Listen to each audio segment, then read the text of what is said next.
नमो नारायण। जय महाकाल। जय मां बगलामुखी। देखिए, आज का विषय है कि शक्तियां आपकी परीक्षा कैसे लेती हैं और क्या क्या आपको देखना पड़ता है, आपके साथ क्या क्या होता है। देखिए, जब भी आप साधना के मार्ग पे जाएंगे तो सिद्धियां तो आपको मिलेंगी मिलेंगी, ये तो थोड़ी दूर की बात है, लेकिन परीक्षा आपको पहले देनी होगी। जब भी आपका रिजल्ट आता है तो वह बाद में आता है, पहले आपको एग्जाम देने होते हैं, चाहे वो सेमेस्टर के हों, प्री बोर्ड हो, हाफ ईयरली हो या ईयरली हो। लेकिन एग्जाम तो आपको देने ही पड़ेंगे। इसी एग्जाम से आपका आकलन होता है कि आप कितने पानी में हैं, कितनी शक्तियां और सिद्धियां आपने प्राप्त कर ली है। देखिए, जैसे आप भगवान को चाहते हैं ना, सभी लोग जो महादेव को चाहते हैं या विष्णु भगवान को चाहते हैं, कृष्ण को चाहते हैं, राधा को चाहते हैं, किसी को भी आप चाहते हैं, तो यह आपका चाहना हुआ। लेकिन परमपिता परमेश्वर को कैसे पता चलेगा कि यह जो मेरा पर्सन है, जो मुझे चाहता है, कहीं इसके अंदर कोई छल कपट तो नहीं है। जिस प्रकार लुहार लोहे को पीट पीट कर तराश तराश के बढ़िया आकृति देता है, कुम्हार चाक को घुमा घुमा के आकृति देता, उसी भगवान भी आपकी परीक्षा ले लेके आपको घुमाते हैं और ठोक बजाने के बाद अपने साथ शामिल कर लेते हैं, अपना गण बना लेते हैं। तो कृपा के सागर जब भक्त पर अपनी दृष्टि डालते हैं, उससे पहले उसकी बहुत एग्जाम लेते हैं। ये एकदम कंफर्म है। जब तक वह भक्त अपने मन से पवित्र नहीं हो जाएगा, अहंकार नहीं छोड़ेगा, तब तक भगवान कभी भी सबसे पहले तो उसके मन मंदिर स्वरूप जो उसके अंदर चक्रा है वहां पर विराजमान नहीं होंगे, ना ही उसके दीपक पे आएंगे और ना ही उसे कोई वरदान देंगे। लेकिन अगर उन्होंने आप पर कृपा दृष्टि डाल दी तो ऐसे इंसान का इस पूरे पृथ्वी में क्या, पूरे ब्रह्मांड में कोई बाल बांका नहीं कर सकता है। देखिए, भक्त प्रहलाद एक छोटा सा अबोध बालक था, लेकिन स्वयं नरसिंह भगवान उसकी रक्षा को दौड़ते चले आए थे। ठीक है, तो भगवान परीक्षा लेते हैं। देखिए, भगवान ने वामन बन के राजा बलि की भी परीक्षा ली थी, है ना। राजा बलि की भी परीक्षा ली थी। तो भगवान ने हमेशा से परीक्षा ली है, चाहे कोई भी हो। भगवान हमेशा परीक्षा लेते हैं और आपको सब कुछ देते भी हैं, इसमें कोई शक नहीं है। जब भी परीक्षा आपकी ली जाएगी तो उससे पहले आप तुरंत गरीब होना स्टार्ट हो जाएंगे। आपको लगेगा कि मैंने पूजा पाठ स्टार्ट करी, ये क्या हो गया मेरे साथ, मैं तो अमीरी के लिए कर रहा हूं, मैं तो उल्टा गरीब होने लगा। और जैसे ही आप पूजा पाठ स्टार्ट करेंगे, कोई थोड़ी सी वैसी खबर मिल जाएगी। लेकिन ध्यान रहे, ये बुरी नहीं खबर होगी हमेशा। ऐसा मत सोचिए कि बहुत बुरी खबर मिल गई, नहीं, ये थोड़ी हल्की फुल्की खबर होगी, लेकिन उसी में आप घबरा जाएंगे। तो कृपा के सागर बस इतना करते हैं कि देखते हैं कि इसको एक बुरी खबर दे दो और क्या हलचल होती है इसके मन मस्तिष्क में, कितना पावर है इसके भक्ति में, क्या वाकई में मुझसे प्यार करता है या इसकी भक्ति में कोई शक्ति ही नहीं है। तो ऐसा इंसान तुरंत अपना छोड़ देता है। क्या होता है कि जो पुरुष होते हैं या महिला होते हैं या कोई भी इंसान होता है, उसके अंदर धैर्य की कमी होती है। जब तक उसको सही प्रकार से सिद्धियां नहीं मिलती हैं, उसकी ऊर्जा का सही प्रकार से नियंत्रण नहीं होता है। तो भगवान परीक्षा लेते हैं, इसमें कोई शक नहीं है। आपके दोस्त हो सकता है धीरे धीरे कट जाए, आपकी जॉब आपसे छूट जाए।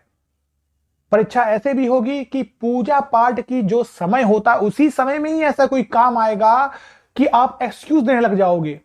और आप देखिए कि उसी समय आपके दिमाग में ऐसा आएगा कि सब बेकार की चीजें हैं, भगवान नहीं होता है, पूजा पाठ नहीं करनी चाहिए, क्या मिलेगा, एक दिन तो मर जाना है। ऐसा दिमाग में भी निगेटिव पॉइंट आएगा कि एक दिन मर जाना है। उस समय में ही कोई ऐसा काम आएगा कि आप पूजा पाठ में बैठ ही नहीं पाओगे, या कोई ऐसी चीज आ जाएगी कॉलिंग की, आप आइए, वहां आपको पहुंचना है, बहुत अच्छा कोई प्रोजेक्ट है, बहुत अच्छा आपके पास ऑफर आया हुआ है, तो आप पैसों के लालच में सोचेंगे अभी पूजा को कल मैं कर लूंगा डबल, लेकिन आज वहां चला जाता हूं। बस यही तो परीक्षा है आपकी।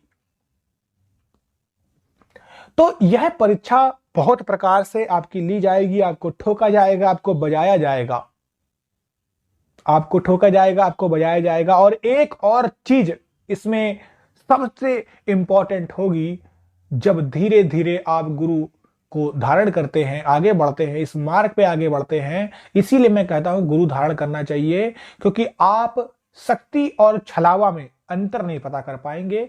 कभी कभी हाकनी जो होती है, चुड़ैल, वो मां काली का रूप धारण कर लेती है, क्योंकि मां काली की उग्र शक्ति से ही उत्पन्न चुड़ैल है वो,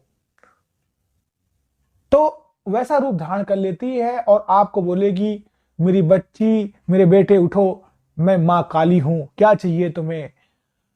और आप अपनी बात कहोगे जो वो देने में सक्षम है। लेकिन जब वो आपसे भी कोई ऐसी चीज कहेगी और आप बोलेंगे ठीक है मैं देता हूं, क्योंकि आपको तो लगेगा मां ने मांगा हुआ है, क्योंकि आप पहचान नहीं पा रहे। और जहां आपने वो चीज देना स्टार्ट किया, भोग लगाया, छलावा की गिरफ्त में आप आ गए। तो इसके लिए सही प्रकार का ज्ञान होना जरूरी है, इसके लिए गुरु का होना बहुत जरूरी है। कभी कभी हमारी पूजा पाठ में हमें अंदाजा नहीं रहता है, यही बात होती है खास करके जब हम बहुत उच्च लेवल की साधना करते हैं, 10 महाविद्याओं करते हैं, उस समय छलावा आपकी बहुत सारी परीक्षा लेना स्टार्ट कर देते हैं। और सबसे ज्यादा गण भी परेशान करते हैं, क्योंकि कोई भी गण नहीं चाहता है कि यह जो साधना कर रहा है मेरे से ऊपर चला जाए। वह मानते हैं कि भगवान के सच्चे भक्त हम ही हैं। ये भी सही है, उन्होंने इतने करोड़ों सालों से भगवान के इर्द गिर्द अपना रक्षा कवच बना रखा है, उनकी भक्ति में लीन हुए हैं। और ऐसे ही कोई इंसान आए और सीधे भगवान के पास पहुंच जाए, नहीं, आपको वह भक्ति पार करने के लिए नंदी से भी ऊपर 900 करोड़ मंत्रों का जाप करना होगा, जो कि नेक्स्ट टू इम्पॉसिबल है इस बर्थ में। लेकिन क्या आपको पता है कि अगर यही मैं बात बोलता हूं कि चंद्रमा जी ने 100 करोड़ ओम नमः शिवाय के मंत्रों का जाप किया था, नंदी भगवान ने 800 करोड़ मंत्रों का जाप किया था, तो आपको लगेगा अरे ये क्या कह रहे हैं गुरुजी, ये तो इतना इम्पॉसिबल है इस जीवन में।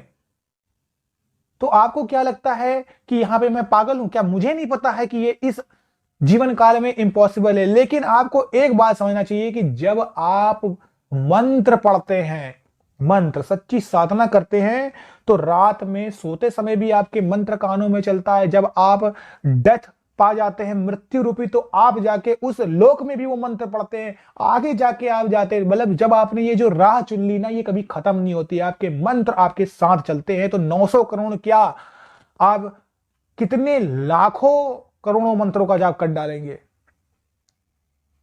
तो यह क्रिया कभी खत्म नहीं होती, ऐसा मत सोचे कि आप कर नहीं सकते, ये कर सकते हैं। ये मार्ग आपको चुनना है। तो छलावा को आपको पहचानना पड़ेगा, पूजा पाठ में आपको मन लगाना पड़ेगा। जो भी चीजें आ रही उससे आप घबराइए मत। हर दुख के बाद सुख आता है। सूरज जिस प्रकार से धरती पर आता है और मजबूर कर देता है अंधेरा जाने के लिए, उसी प्रकार अगर आपकी भक्ति में शक्ति होगी तो परमपिता परमेश्वर आप पे कृपा जरूर बरसाएंगे। हर इंसान के साथ वो होता है और उसकी परीक्षा होती है। सो मेरे दोस्तों, टेंशन मत लीजिए बिल्कुल भी, जो आप काम कर रहे हैं करने दीजिए। प्रभु परमपिता परमेश्वर इतना नहीं करते हैं कि आप विवश हो जाएं उस पूजा पाठ से, उस परीक्षा। अगर आपकी सच में ही भक्ति अच्छी है तो ऐसा कभी नहीं होगा कि आप सुसाइड कर ले। जिस समय भी आप ऐसा सोचेंगे उससे पहले ही आपका कुछ अच्छा हो जाएगा। सो मेरे सभी दर्शक जो मेरे चैनल पे नए आए हैं, वो मेरे चैनल को लाइक करें, सब्सक्राइब करें, मेरे साथ जुड़े रहें। अगले वीडियो में आपसे मुलाकात होगी। और जो लोग पहले से जुड़े हुए उनका बहुत बहुत धन्यवाद। आप सब लोग बहुत सपोर्ट करते हैं, ऐसे ही सपोर्ट करते रहिए। अभी के लिए आप सब लोग स्वस्थ रहें, आपकी आध्यात्मिक उन्नति होते रहे, मनोकामना भी पूर्ण हो, यही मैं अपने इष्ट नारायण से प्रार्थना करूंगा। आप सभी लोगों का कल्याण हो। नमो नारायण। जय महाकाल, जय मां बगलामुखी।